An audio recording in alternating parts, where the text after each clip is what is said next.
இன்றைக்கி முட்டையை வச்சு ஒரு குழம்பு செய்யலாம். தேங்காய் 3 ஸ்பூன், பொட்டுக்கடலை 1 ஸ்பூன் சேர்த்து அரைச்சிட்டு வந்துடலாம். 2 தக்காளி சேர்த்து அரைச்சிட்டு வந்துடலாம். ஆயில் லேசாக சூடானதும் 1/4 ஸ்பூன் மஞ்சள்தூள், 1/4 ஸ்பூன் உப்பு சேர்த்து வேக வச்ச முட்டையை அதில் சேர்த்து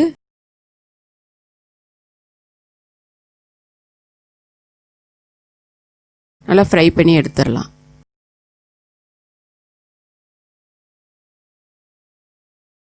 இப்போ அதே ஆயிலில் 1/4 ஸ்பூன் மிளகு, கொஞ்சம் பூண்டு, பொடியாக கட் பண்ண ஒரு பெரிய வெங்காயம், ஒரு பச்சை மிளகாய், கருவேப்பிலை எல்லாம் சேர்த்து வதக்கி விட்டுடலாம். அரைச்சி வச்ச தக்காளி பியூரியும் அதில் சேர்த்து நல்லா பச்சை வாசனை போய் எண்ணெய் பிரிஞ்சு வர்ற அளவுக்கு வதக்கிடலாம். இப்போ 1 ஸ்பூன் மல்லித்தூள், 1 ஸ்பூன் மிளகாத்தூள், 1/4 ஸ்பூன் சீரகத்தூள் சேர்த்துடலாம்.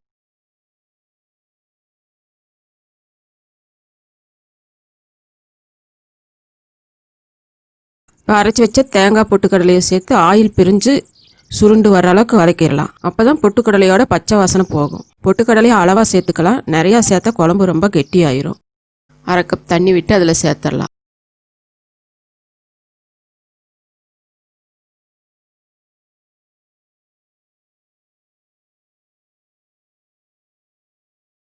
நல்லா ஆயில் பிரிஞ்சு சுருண்டு வந்துருச்சு. இப்போ குழம்புக்கு தேவையான அளவு தண்ணி சேர்த்துக்கலாம். இதில் 1/2 கப் நான் சேர்த்துருக்கேன்.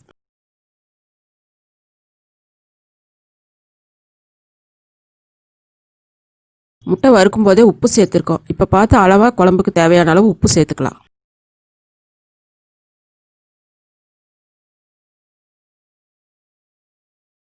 மூடி வச்சு 5 நிமிஷம் அடுப்பை சிம்மில் வச்சு கொதிக்க விட்டுறலாம். 5 நிமிஷம் ஆயிடுச்சு. ஆயில் நல்லா பிரிஞ்சு வந்துருச்சு.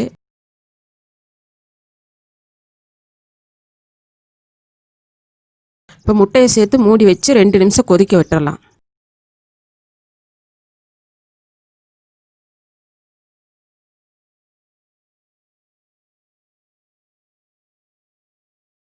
இப்போ 2 நிமிஷம் ஆயிடுச்சு. கருவேப்பிலை சேர்த்து கலந்து விட்டு இப்போ ஸ்டவ் ஆஃப் பண்ணிடலாம்.